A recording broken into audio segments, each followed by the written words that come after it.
Danas otpakujemo iPhone 15. I s obzirom da su ove godine sve boje jako blage, izabrali smo crni. I što se meni lično jako dopada vezano za ovaj telefon je to što konačno ima mat staklo na leđima. I po meni izgleda mnogo bolje nego staklo na starim iPhone-ima. Kada otvorimo kutiju, prvo što vidimo je sam telefon. I moram da priznam, meni se stvarno sviđa kako izgleda. Ostatak pakovanja je dosta jednostavan, imate ovu iglicu za SIM karticu, neke instrukcije i naravno Apple nalepnicu kao i sa svim njihovim proizvodima.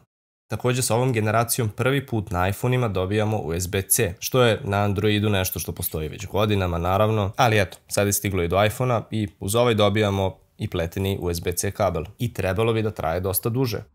I kada skinemo zaštitu ekrana, vidimo sam telefon koji, opet po meni, izgleda stvarno super. Mat aluminijumski ram sa ovim novim mat leđima čini da ovaj telefon izgleda malo više premium nego prethodni. I ovog puta mnogo više liči na Pro modele iPhone-a. A meni možda izgleda čak i malo bolje od Pro iPhone-a s obzirom da nema baš tako veliki isečak za kameru na leđima.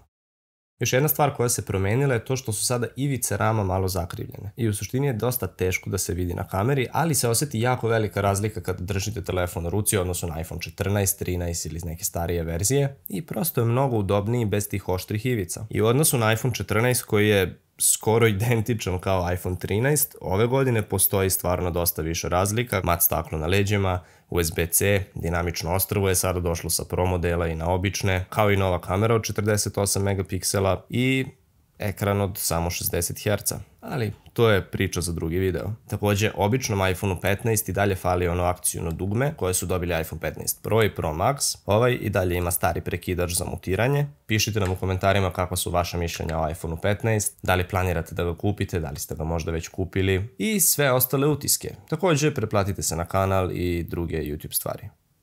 Aj, čao!